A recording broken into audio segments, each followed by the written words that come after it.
welcome to my channel. My name is Paris, and this week I have so many things that I want to talk about, like me being sad a lot for the things that are happening, very weary of the weight of the world, and talking to my therapist often about that, and journaling and meditating and just taking care of myself and in coping the best ways that I know how, kind of not putting it all on my shoulders, which is tough. Like, it's tough to not feel sad for people going through sad things. It's tough not to feel sad for yourself. I didn't really know what my 20s would look like when I was in high school.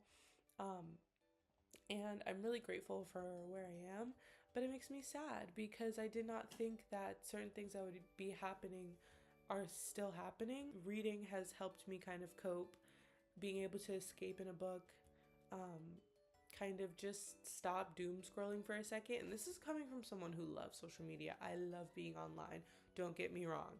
But I feel like recently it just gets to a point where like I physically need to put it down or I am ill.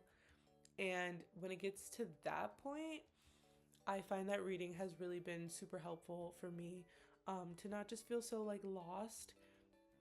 And that includes like diving back into books that I read in high school, that I was way too focused on stupid things to even pay attention to. So on my reading list, I have like Fahrenheit 451, Animal Farm. I'm also going to be reading Ain't I a Woman by Bell Hooks.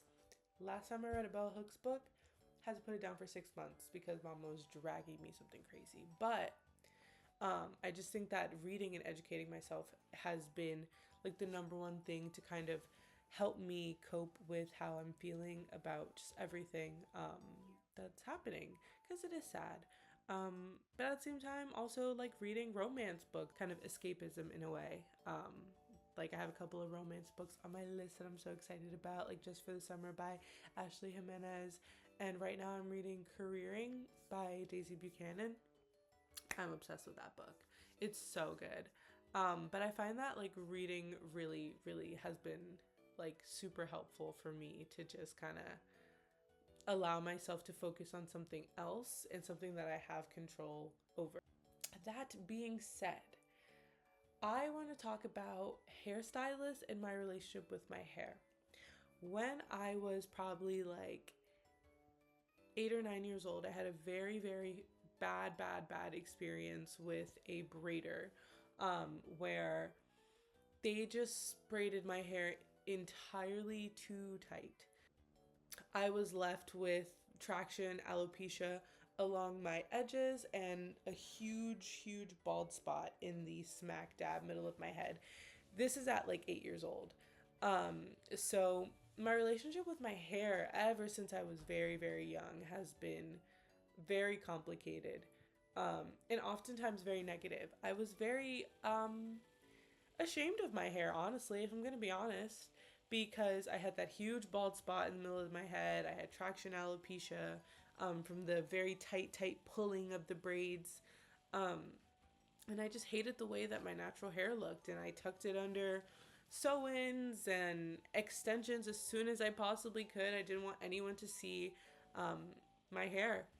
And that kind of followed me throughout middle school, throughout high school, and in college I wore wigs. By the time I was in college, I was fully wearing wigs. I was even wearing wigs to sleep. Like, I was wearing wigs all the time.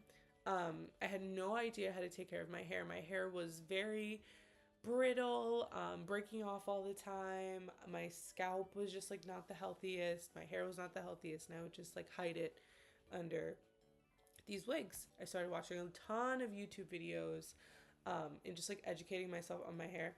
Now, will I say that I am like perfect at doing my hair? Obviously not. Like, I just started doing my hair like a year ago, if we're being honest. Like, actually taking care of my hair, doing my hair, having a routine a year ago. And I have only worn sew-ins. I've only worn like huge protective styles my whole life. So it's a lot to learn. Like right now, okay, I did my own trim a few months ago and it is giving asymmetrical bob. I know y'all see it, but at this point I'm just like, okay, well, you know, it's fine, it'll grow out. I'm still learning, and I'm grateful to learn. And I think that this year is going to be the year that I focus on not wearing bundles, which is crazy because I love a jet black bust down. But not wearing bundles and really focusing on like twists, passion twists, braids, healing for me now to wear braids again. And that has been really interesting. Right now, I am in between styles. And so I'm just kind of wearing my hair out. Feel comfortable enough to wear it to work and things like that. Just as, you know, the hair is. There's no extensions in it. Yeah, it's straightened, but it's all mine, and that's really rare for me and really exciting. And I feel like my hair grows really well in protective style, so obviously I'll keep doing that, but it's nice to have a break and just like wear my hair. Like, this is huge for me. I've never really done anything like this in my life. And it feels really good. It feels really liberating to like touch my scalp, and it's just, it feels really good. And I'm just like really proud of myself.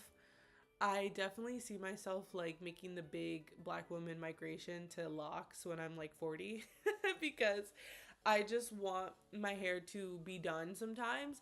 That's the thing about sew-ins, like, it's very much not a wake up and go. It can be, but for the most part, it's not.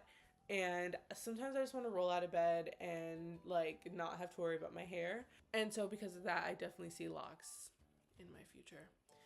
Also, I want to talk about hairstylists. So obviously I had that insane experience when I was little, but I have then gone on to have insane experiences as an adult with hairstylists. Like, why am I leaving y'all with $400 to $600 and I have bald spots, my hair is falling out, the tracks are lifting 2 days after they're sewn in, like, it is just, the leave out is left out when I left there, like, why am I going home and like recurl it? Like, it gets to a point. And I think I'm at that point where I'm like, let me take these nails off and learn how to do hair for real. Let me go to cosmetology school. I'm already bored and getting my master's. Let me go to cosmetology school.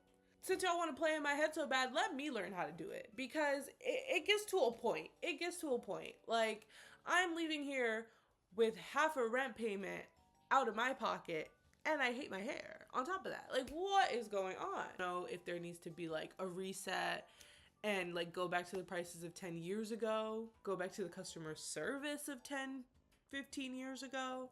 Something needs to give. I also want to talk about like actually recovering from burnout. Do I need to be a nomad for 6 months? What do I need to do? What do I need to read in order to properly recover from burnout?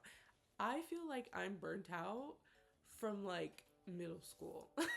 I feel like I came out of the womb and was like in Kuman. And I'm tired. And I would like to recover. What does that look like? Is there a book that I need to read? Do I need to go on a retreat? What are the retreats? Is burnout just gonna live in my pocket? What does healing from burnout truly look like? Like, I'm genuinely asking. To round this video out, I would love to talk about how J-Hope is going on tour, and it makes me so happy, and that is truly a light in this year with all the other BS going on. I'm not even gonna get into most of it because I don't want to go to bed angry tonight. But I'm so happy, and it just feels like a breath of fresh air. I love concerts. I love J-Hope. I love BTS. So it's just nice to get like at least one out of the 7 of them. So I'm really, really excited and happy about that. Also, I made a pot pie that was absolutely delicious. The best pot pie I've ever had in my whole life. I made it myself. No recipe with puff pastry. And it was so delicious. And it only took roughly an hour. It was amazing. No recipe.